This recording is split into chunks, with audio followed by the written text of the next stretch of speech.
Sobat ternak sekalian, jadi kalau mau beternak itu pertama yang perlu dipersiapkan adalah ini pakannya. Ini seperti cerita Mas Tian, rumputnya. Jangan nanti yang penting ada sapinya, nanti ngarit di mana-mana. Nah, dapatnya tadi asal-asalan, susunya asal-asalan, hasilnya juga asal-asalan. Isi kantong ya asal-asalan juga.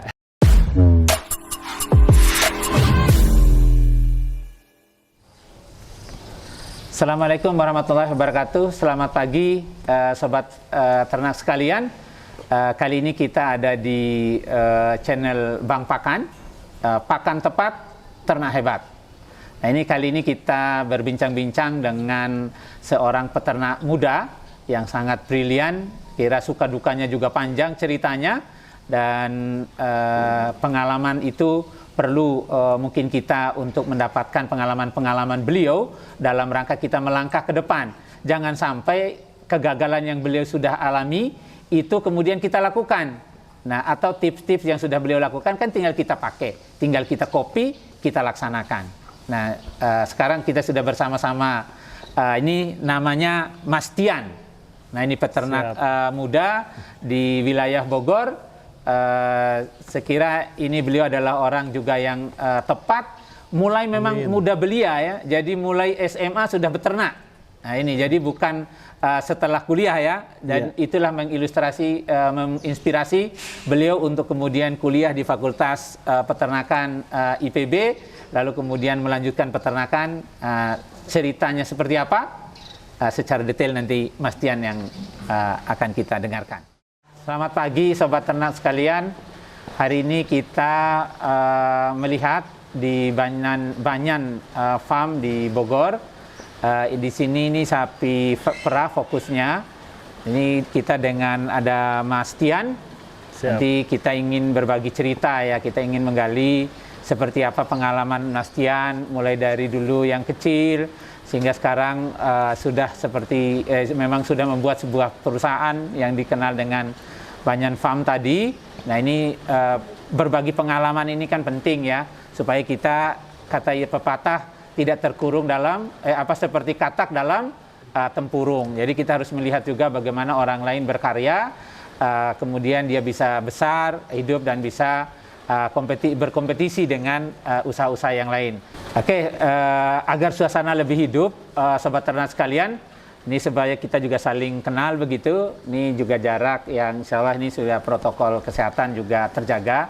Dan sobat ternak sekalian, mungkin saya minta pertama Mas Tian mungkin memperkenalkan diri, bercerita bagaimana dari awal perjalanan menjadi peternak begitu, supaya ini bisa menginspirasi para peternak kita juga di daerah lain.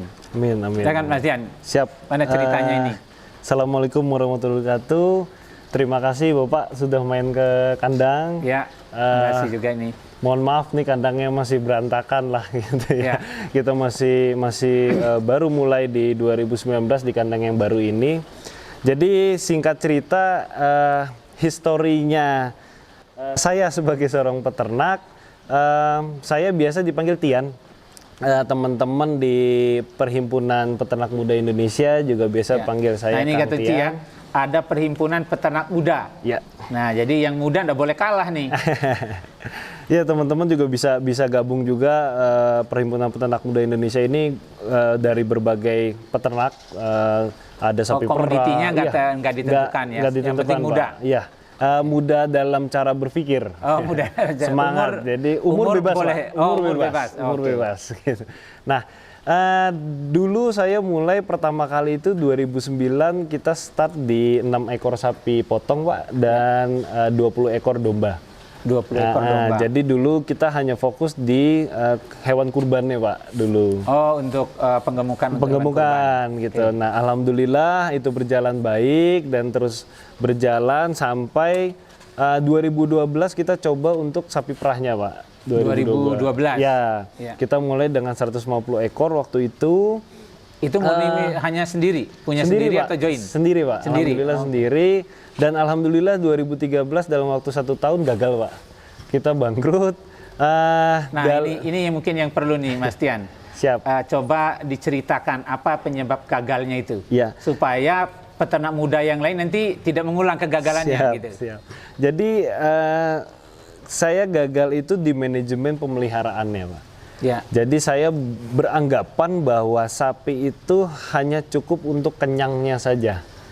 Jadi saya ngasih makan pakan sapi itu tidak saya hitung, tidak saya lihat nutrisinya. Saya hanya kasih supaya sapi itu kenyang aja. Saya hanya fokus ke berapa banyak yang saya kasih. Dan berapa yang dia habiskan oleh sapi. Iya, gitu. Nah, itu akhirnya ternyata salah gitu. Nah, sapi perah ini butuh nutrisi yang bagus untuk dia memproduksi susu dan hamil juga gitu kan, bunting juga dia. Jadi sistem reproduksinya juga harus bagus, produksinya bagus gitu. Nah, akhirnya saya rubah dari 150 menjadi 80 ekor waktu itu, Pak. Oh, disusutkan. Iya, karena duit sudah habis, jadi saya sapi makan sapi, Pak, waktu itu. Oke, jadi sapi makan sapi, maksudnya yang apa yang dijual itu untuk beli pakan gitu maksudnya ya? Iya, benar, Pak, untuk yang untuk lebih memperbaiki produktif. pakan. Akhirnya saya rubah itu pelan-pelan, berlanjut sampai 40 ekor, Pak. 40 ekor? Ya, dan alhamdulillah 40 ekor ini lebih menguntungkan dibanding 150. Gitu. 40 ekor lebih menguntungkan dari 150. 150. Gitu. Artinya banyak itu belum tentu lebih menguntungkan. Itu kata kuncinya ya. Iya, Pak. Tapi bagaimana produksi itu lebih efisien dan hasilnya justru untung yang 40 ekor jauh lebih banyak daripada yang 150. Nah, lanjut Mas. Dengan hanya saya merubah pola pakannya, Pak. Jadi hanya merubah pola pakan. Nutrisi pakannya. Saya dulu mikir sapi ini saya hanya kasih pakan, ya pokoknya susunya harus banyak. Ternyata saya kasih asal-asalan, ya susunya asal-asalan, Pak. Iya. Nah, akhirnya kita rubah itu dari 40 ekor, alhamdulillah lebih baik. Sapinya kita waktu itu rataan di Sentul, Pak, di daerah yang panas kita bisa 19,8 liter, Pak. Produksinya Rataan dari per ekor yang per hari. Sebelum diperbagi pakannya berapa? Itu 9 liter aja udah seneng, Pak, saya sehari. Oh, dari yang 150 produksinya 9 liter rata-rata. Ya, 40 ekor 7, produksinya 19 literan, liter. Gitu. Ya pasti untungnya lebih bagus ya. Ya, karena yang waktu 150 juga banyak sapi yang kering kandang gitu. Jadi tidak diperah karena nutrisinya habis ya buat badannya dia. Untuk memperbaiki gitu. badan dia ya. Nah, alhamdulillah setelah pakannya itu, apa sih sebetulnya yang diperbaiki tadi dari pakannya itu? Awalnya pakannya apa, lalu dirubah jadi apa begitu? sebenarnya sih sederhananya 2 poin sih, Pak, hijauan sama konsentrat.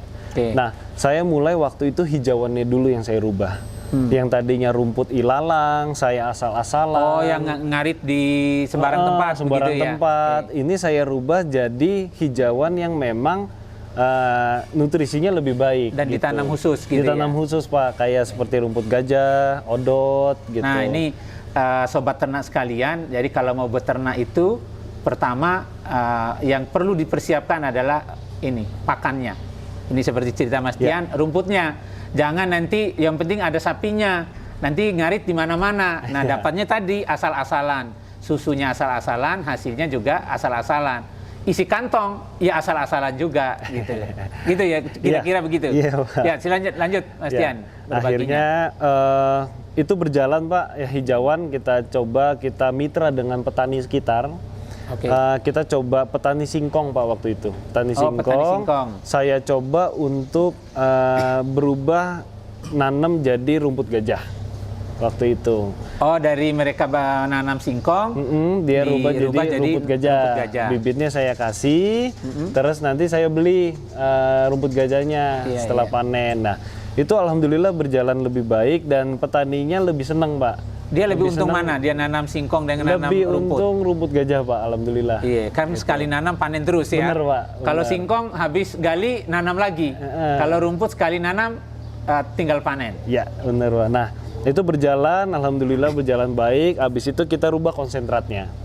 Perbaiki lagi dari konsentratnya. Saya coba mulai bikin sendiri, Pak. Ya. Bikin sendiri. Tapi ini yang perlu sobat ternak tahu ini, Mas Tian. Kira-kira konsentratnya itu susah nggak? Sebenarnya sih enggak, Pak. Enggak ya. Jadi misalnya mungkin bisa itu, dicontohkan ya biar teman-teman saya sobat dulu ternak tahu gitu. saya dulu benar-benar masih pakai sekop aja gitu, alat yang sederhana yang ada di alatnya. kandang. Terus pakai bak ember apa namanya drum saya belah dua. Saya untuk ngaduknya di situ. Dan triknya saya nyobain ya 1-2 ekor dulu untuk melihat apakah lebih baik dari konsentrat sebelumnya gitu. Nah setelah itu kita coba terus Pak, alhamdulillah lebih baik. 2017 kita harus pindah tempat. Mungkin sebelum pindah tempat nih Mas Tian, perlu juga ini dibagi supaya sobat ternak ini kan tidak perlu mengulang-ulang trialnya, uji cobanya seperti Mas Tian, nanti dia nyoba sendiri kan lama ketemunya.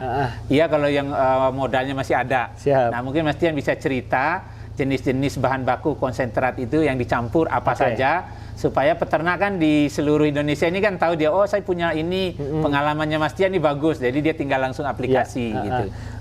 Awalnya sih waktu itu kita rubah lebih ke protein dulu Pak ya.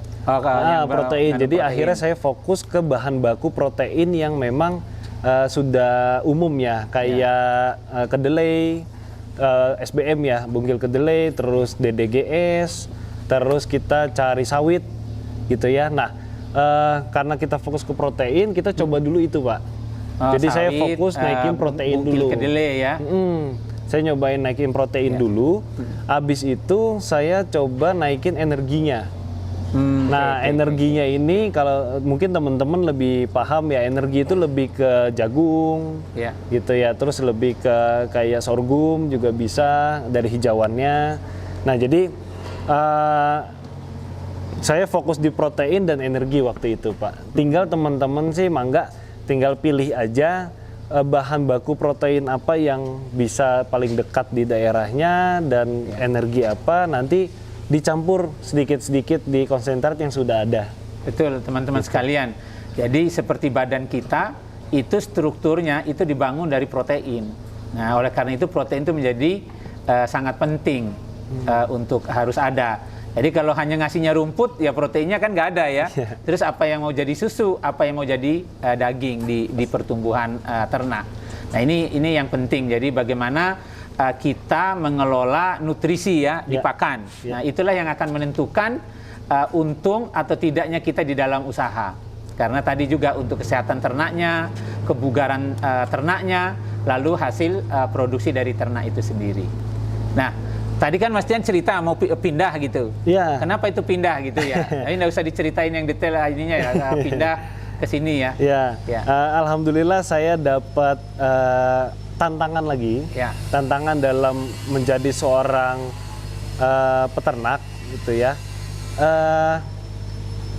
Jadi wilayah kita itu harus pindah Pak, karena sudah di wilayah itu pembangunan propertinya sudah mulai lebih maju gitu. Akhirnya saya sebagai peternak yang kita tahu kita punya limbah ternaknya gitu, saya harus pindah cari ke lokasi yang baru yang memang khusus memang untuk daerah peternakan. Mungkin ini bisa salah satu pelajaran juga buat teman-teman untuk memilih tempat peternakan yang memang khusus. Nah ini juga pesan kami nih untuk kepada Bapak Ibu pimpinan di daerah ya, Bupati, Wali Kota begitu, agar menyiapkan betul area khusus untuk peternakan. Jangan sampai kalah dengan bangunan. Kan kita juga tidak bisa makan hanya bangunan ya. Jadi peternakan ini perlu area khusus ya, supaya tadi isu lingkungan terjaga, para peternaknya juga nyaman. Karena lingkungannya itu betul-betul dilindungi sebagai lingkungan peternakan. Ini juga menjadi PR bagi kita bersama untuk betul-betul menyiapkan lokasi khusus atau area khusus dalam tata ruang yang ada, supaya betul-betul tersedia area khusus untuk peternakan, supaya peternak muda kita ini makin semangat nih untuk berusaha menyediakan pangan untuk masyarakat. Lanjut Mas Tian. Siap. Pengalamannya. Akhirnya kita sempat mempertahankan waktu itu tanahnya, tapi tidak bisa dan akhirnya kita harus pindah. Nah 2018 ini saya harus pindah dengan mulai lagi dari nol lagi Pak.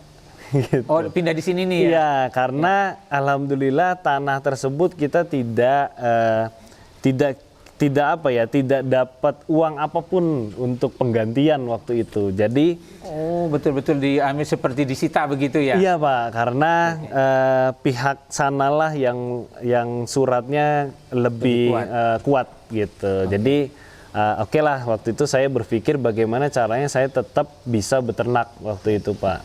Nah, karena pengalaman saya selama dari 2009 sampai 2017 itu, saya nyoba hal baru terus sebagai seorang peternak. Saya ikut seminar, saya ikut pelatihan gitu ya. Saya coba ikut. Akhirnya saya bisa berani untuk ketemu seorang investor gitu. Oke, ini sobat ternak sekalian. Jadi janganlah merasa bahwa ilmu dan pengalaman selama ini itu cukup untuk mengembangkan peternakan. Karena teknologi, ilmu pengetahuan itu selalu saja berkembang.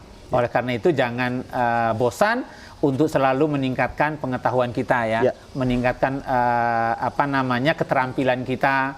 Ini harus kita ikuti. Sekarang banyak forum-forum di media online ya, yang saya kira banyak sekali orang saat pandemi COVID utamanya sudah selalu menyediakan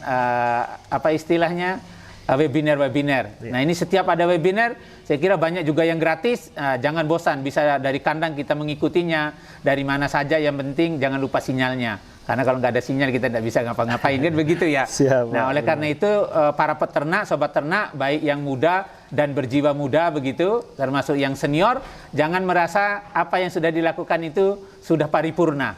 Karena semua ini berproses, oleh karena itu harus membuka pikir kita, membuka cakrawala berpikir kita untuk terus maju. Ini yang kata kunci dari Mas Tian tadi. Setelah gagal di lokasi yang satu, dengan berbagai pengetahuan yang dia ikuti terus, akhirnya tetap semangat. Nah itu dibalik sebuah sebuah derita pasti selalu ada kebahagiaan. Nah akhirnya Mas Tian menemukan tempat dan partner yang baru di sini ya. Benar, nah Pak. ini jadi teman-teman tidak usah khawatir. Kalau ada kegagalan itu tangga untuk kita naik. Ini harus kita catat nih. Jadi sekali gagal, nah itu tandanya kita akan melompat. Nah ini contohnya Mas Tian sudah mengalami. Gitu Mas Tian ya? Ya, nah, Pak, alhamdulillah. Sekarang diceritakan bagaimana setelah melompat ke sini nih. Ya, singkat cerita, alhamdulillah saya dapat tempat baru di daerah Desa Cimande, Kabupaten Bogor. Nah di sini kita merubah satu sistem Pak. Jadi dulu saya adalah peternak tradisional. Saya berpikir bahwa saya tidak boleh ketinggalan sama peternak di negara-negara lain lah gitu. Saya pengen ningkatin image peternak bahwa peternak itu tidak selalu jorok, tidak selalu kotor gitu ya. Tidak selalu, mohon maaf, tidak selalu memiliki ekonomi yang kurang. Karena saya mau nunjukin bahwa peternak itu bisa jadi peternak yang hebat gitu. Nah, akhirnya inilah kandang pertama Pak yang kita bangun. Kita bangun kandang freestyle barn namanya. Jadi sapinya sudah mulai dilepas. Terus kita beri tempat tidur yang nyaman buat sapinya. Ditambah ilmu pakan yang kemarin kita rubah. Di sini kita belajar untuk perbaiki lagi sampai pakannya itu yang sekarang kita pakai itu TMR Pak. Gitu. Jadi pakannya itu sudah insya Allah lebih baik lagi buat sapi, ad libitum. Jadi sapi mau makan kapan aja selalu tersedia di tempat pakan. Nah ini pakan nih kita berbicara tadi kan nutrisi kegagalan yang pertama karena nutrisinya jelek. Sekarang Mas Tian sudah memperbaiki nutrisinya. Salah satunya beliau buat ini nih. Jadi buat silase berbentuk bulk gitu ya supaya menyimpannya mudah. Kemudian kemasannya sederhana. Nah ini model bank-bank pakan ya yang harus kita sediakan. Nah, ini teman-teman bisa lihat bagaimana dia tidak berhenti-berhenti nih makannya gitu. Kan kalau tidak enak tidak mungkin ya. Kalau tidak enak tidak mungkin dia tidak berhenti. Nah ini sudah dilihat.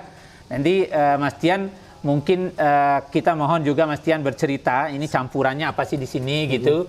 Terus nyimpannya tadi kita udah lihat teman-teman sekalian itu terbuka. Hanya tempat gitu di alas lantai, kemudian dikasih palet di bawahnya supaya nanti tidak ada genangan air yang bisa merembes ke dalam yang akan merusak.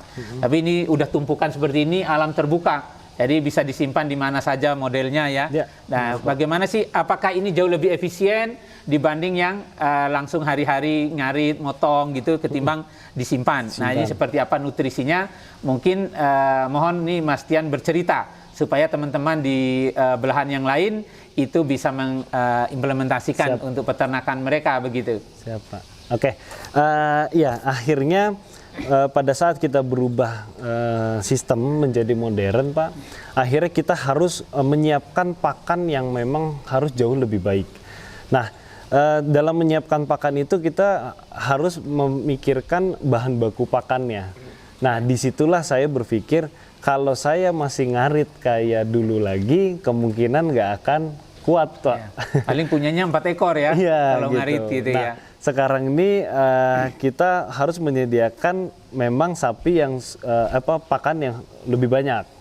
Nah, saya coba carilah paling gampang, Pak. Jadi saya buka Google, buka YouTube gitu ya. Teman-teman sekarang udah bisa buka itu secara mudah.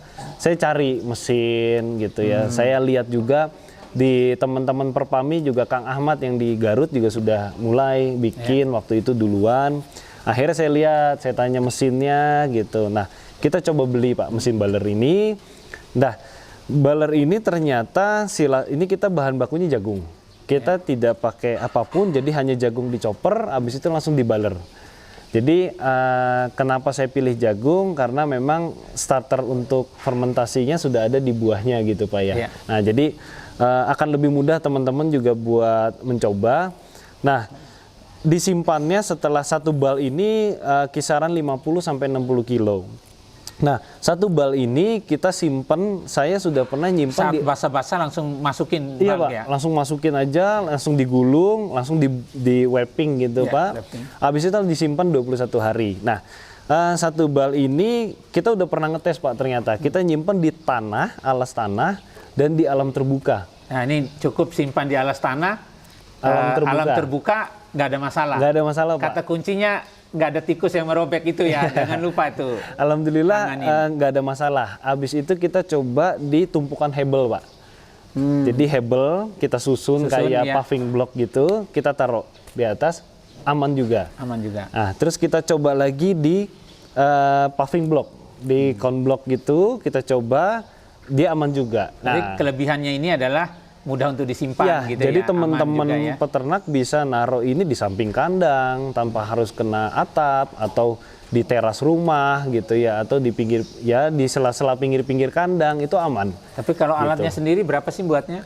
Apa belinya? Alatnya itu kita beli waktu itu sekitar 150-an up ya Pak. Oh, 150-an ya? Gitu. Hanya 150 kalau sendiri mahal. Tapi kalau teman-teman itu berkelompok atau dalam satu koperasi, nah kan mudah ya. Satu orang 10 juta berarti 10 orang, masing-masing punya sapinya misalnya 10 ekor, selesai itu semua, gitu ya. Nah, sekarang jangan enggan untuk bersama, itu kata kuncinya. Jangan sampai ingin yang penting punya sendiri, tapi ya gitu tadi, hasilnya ala kadarnya, karena processing pakannya yang juga ala kadarnya. Nah, dengan bersama kekuatan kapital ada, gitu kan, semangat juga makin ada, manajemen juga makin kuat. Gitu ya, salah satunya gitu, ya. Pak. Dan lebih mudah makanya. Kita cuma tinggal robek aja, terus kita kasih ke sapinya. Lebih gampang banget sih buat nyimpen. Untuk ukuran sapi ini kan sekitar berapa nih? 400 kilo ada? Ya, 3,5 sampai 400-an. 3,5 sampai 400-an. Nah, ini berapa bulk ini untuk berapa ekor dalam sehari? Satu bal ini sih bisa 2 ekoran lah, Pak. 2 ekor ya? Ya, buat teman-teman di peternak yang di di kandang tradisional itu cukup satu ini 2 ekor udah oke, Pak. Oh, untuk 2 ekor? Ya, untuk 2 ekor. Jadi berarti gampang ya, kalau punya 2 ekor, udah perlu takar-takar lagi. Udah ini tinggal belah 2, udah kayak bagi kue rata gitu ya. Kayak kue tar. Jadi kan enak ya, sapinya menikmatinya juga dengan enak. Nah, ini mungkin perlu berbagi nih, isi ini apa aja susunannya tadi, lalu hasil susunya atau hasil ternaknya ini seperti apa gitu. Oke. Yang di dalam ini sih kita hanya jagung aja ya Pak. Jagung. Oh, murni jagung ini? Murni jagung Pak. Nggak ada dedak, nggak ada, campuran Pak. lain nggak ada? Karena saya pengen bikin yang sederhana dulu, benar-benar apakah bisa hanya jagung aja umur 60 hari. Umur 60 hari itu berarti sudah ada tongkol biji yang itu ya, masih apa namanya, putih mulai susu. mengeras gitu ya. Nah itu caranya sih teman-teman tinggal buka aja jagungnya, terus coba dipecahin bijinya pakai tangan. Kalau masih ada putih susunya itu 60 hari, 65 hari itu udah oke buat silase jagung. Oh, buat silase jagung. Karena itu nanti jadi makanan bakterinya untuk fermentasi. Untuk fermentasinya. Si jagungnya. Nah, jadi itu bagi teman-teman, kalau tadi nanam jagung untuk pipil kan perlu 90-100 hari. Nah, ini cukup 60 hari, ngirit 1 bulan.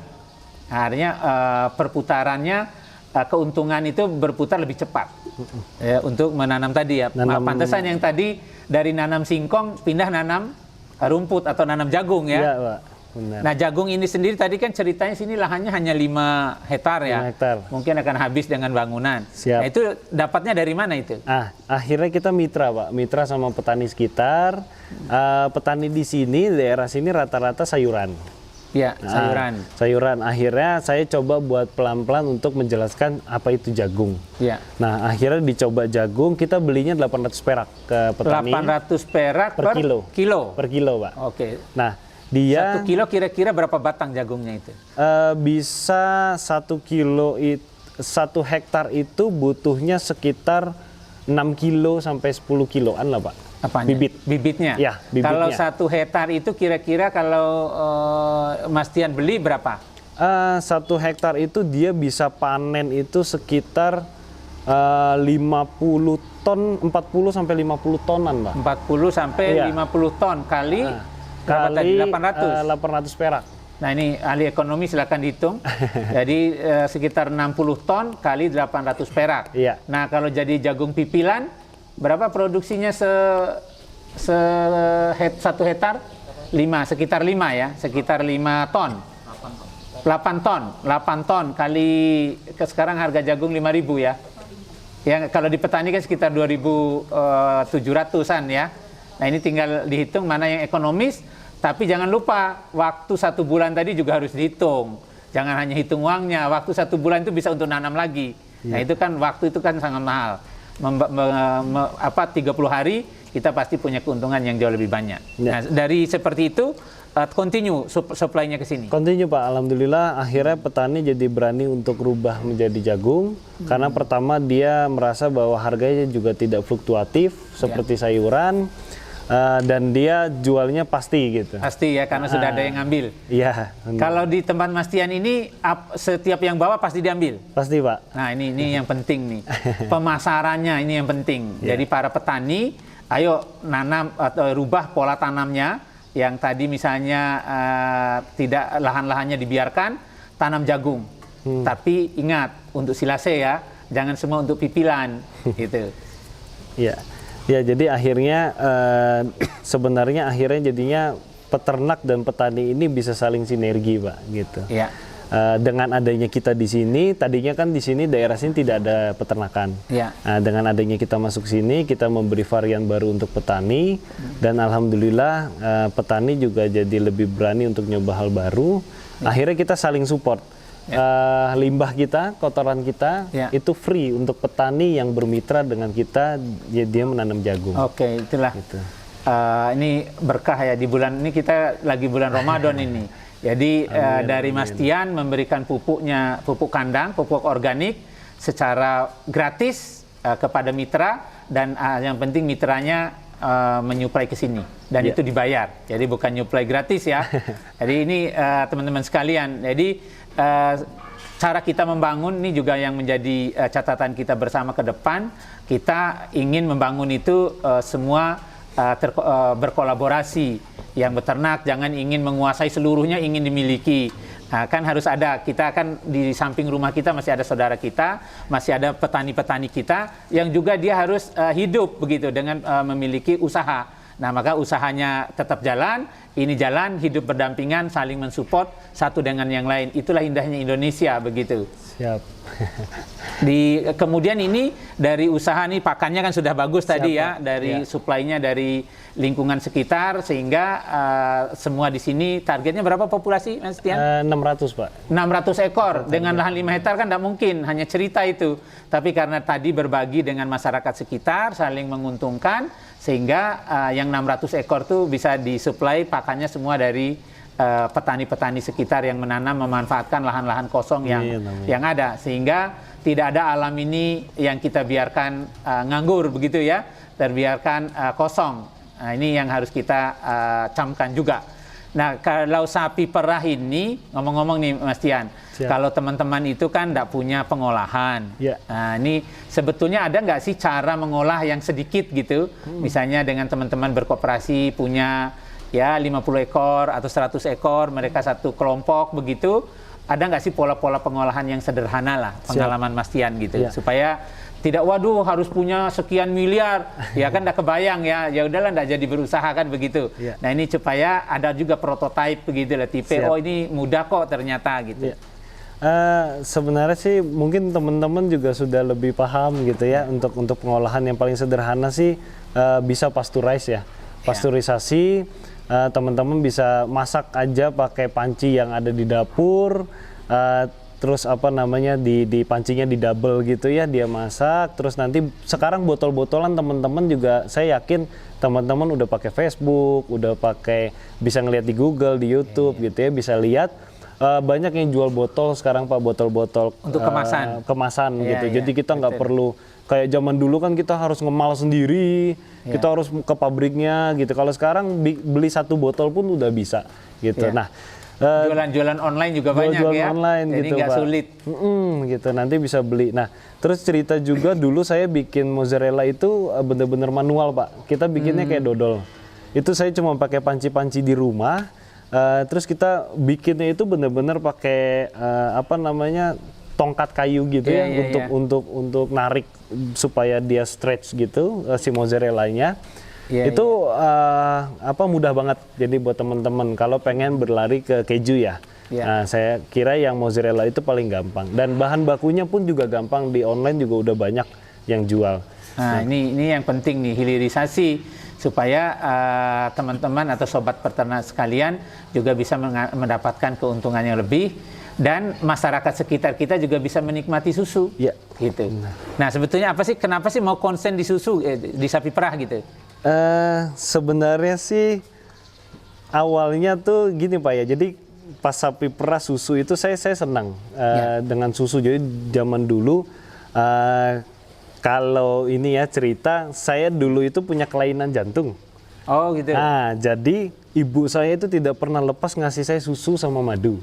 Nah, jadi susu ini saya selalu kayaknya susu ini harus terus nih bagus gitu buat kita ya gitu. Nah, terus ternyata saya ada ikatan personal juga ya susu dengan Mas Tian gitu ya. Ya, jadi akhirnya saya penasaran dengan susu Pak. Dulu saya juga, kita pas berjalan 2012 saya tahu bahwa koperasi dulu saya susu masih dibayar sekitar 3.400, 3.600 dulu. Saya mikir kok ini susu kok begini ya, saya gitu, kok murah gitu ya. Akhirnya kita coba dan sekarang kita ada Perhimpunan Peternak Muda Indonesia. Kita coba bener-bener bagaimana meng-create susu peternak Indonesia itu jauh lebih bagus daripada susu impor gitu. Nah, ini sebagai pengetahuan nih sobat ternak sekalian, susu yang kita produksi itu tidak lebih dari 30%. Artinya kita masih impor 70% lebih. Nah, ini kan angka yang cukup besar. Nah, supaya negara kita, masyarakat kita ini gizinya baik begitu, dan kita juga mengurangi impor. Nah, ini pasarnya kan sudah jelas nih banyak, karena kita masih impor 70% lebih untuk konsumsi dalam negeri.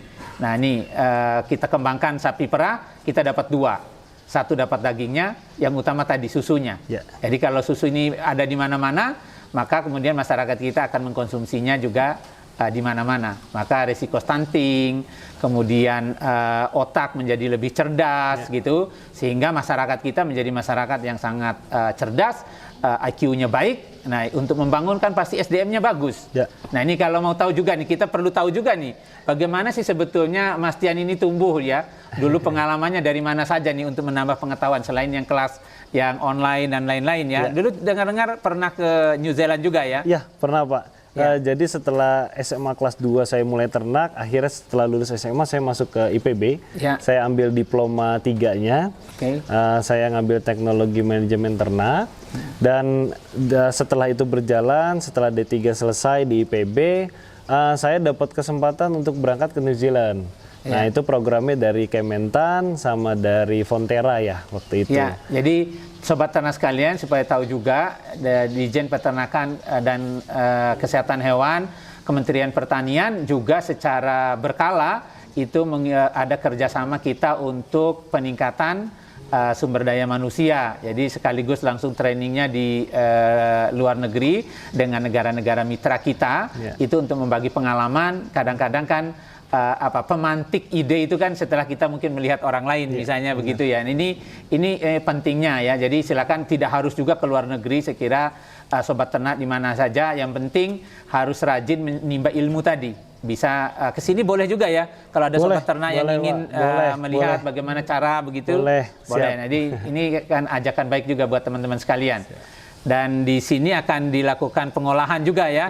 Nah, ini mudah-mudahan akan tumbuh mastian-mastian lain juga di wilayah yang lain, supaya tadi ketergantungan kita akan impor susu ini terus harus kita tekan, supaya nilai gizi, nutrisi, dan kecerdasan anak bangsa ini terus akan tumbuh. Sehingga kita yakin betul dengan SDM yang unggul, maka kita bisa akan membangun negeri ini secara jauh lebih baik lagi. Mungkin bisa cerita sedikit rencana pengolahan susunya, Pak? Mas Tian. Jadi nanti di sini kita mengolah susu pasteurized, terus kita mengolah keju mozzarella, terus kita mengolah butter, Pak, butter, dan kita mengolah es krim sama yogurtnya. Dan kebetulan kemarin saya dapat ide baru juga, saya mau coba bikin dadih, Pak. Tapi secara komersial. Jadi dadih itu dijadikan, itu kan keju tradisionalnya Indonesia ya gitu ya. Nah, saya pengen coba kemas dadih itu jadi produk yang seperti keju mozzarella yang suka kita lihat di supermarket gitu ya. Jadi teman-teman, ini saya kasih, maksudnya ini ide-ide yang memang umum ya. Jadi teman-teman tinggal berani aja, peternak-peternak sekarang nih kita harus berani untuk coba hal baru. Kita coba kembangin diri kita, nggak hanya di kandang tok aja. Dan alhamdulillah saya bisa ketemu dengan teman-teman dari Kementan, dari Direktorat Pakan. Ini karena saya mencoba menjadi peternak yang selalu coba hal baru. Sampai sekarang kita masih belajar. Teman-teman yang mau belajar ke sini, mangga. Ini bukan perusahaan besar, ini bukan PT. Walaupun untuk di perusahaan tetap ya Pak ya harus ada nama PT, tapi saya tetap seorang peternak.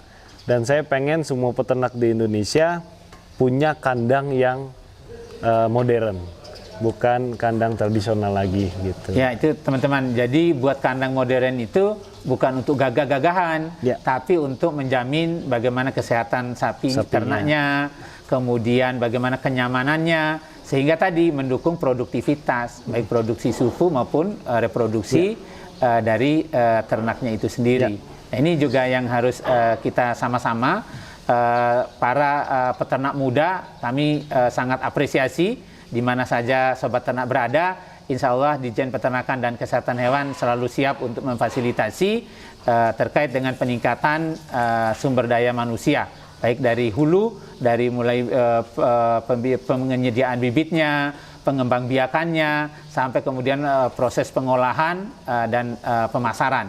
Kira ini yang sudah kita juga bangun bersama-sama di Direktorat Jenderal Peternakan dan Kesehatan Hewan, Kementerian Pertanian.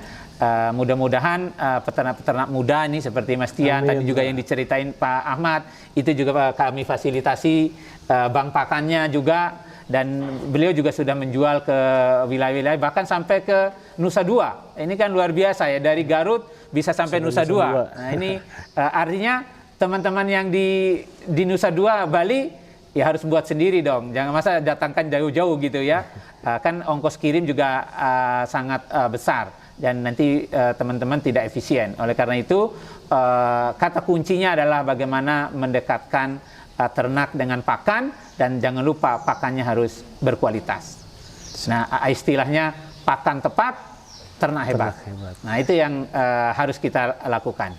Nah ini Mas Tian, setelah kita berbincang-bincang panjang tadi, nah ini kami ingin nih Mas Tian memberikan kata penutup atau istilah terkenal biasanya kan closing statement gitu ya, untuk para peternak-peternak muda kita, baik yang umurnya tidak muda tetapi semangatnya muda, maupun calon-calon peternak muda kita, supaya tetap terus semangat dan terus berjuang untuk menyediakan pangan untuk Indonesia. Ya. Terima kasih Pak. Mungkin buat peternak-peternak di luar sana ya, pertama adalah tetap semangat ya. Terus jangan takut untuk coba hal-hal baru. Seperti yang tadi kita perbincangkan, nutrisi, pakan itu sangat penting. Kenapa saya sekarang sudah menemukan satu titik nutrisi yang baik untuk sapi, itu karena saya berani untuk mencoba hal-hal baru. Jadi teman-teman silakan coba pakannya sedemikian rupa, tidak perlu sama di tempat lain, hanya fokus aja kepada sapinya sendiri. Dan yang paling terpenting adalah nutrisi yang baik. Seperti teman-teman dari Direktorat Pakan yang bilang adalah pakan tepat, ternak hebat. Itu clue yang sudah paling tepat untuk teman-teman peternak mencoba membuat pakan yang lebih baik. Jangan takut buat teman-teman beternak, karena potensi di peternakan dan pertanian ini sangat luas. Oke, akhirnya sobat ternak sekalian, itu yang pengalaman Mas Tian. Jadi terakhir tadi, jangan takut beternak. Di era pandemi, satu-satunya bidang yang tumbuh PDB-nya adalah bidang pertanian. Itu membuktikan ketahanan pertanian itu sangat kuat untuk mendongkrak ekonomi masyarakat. Sampai jumpa di lain waktu.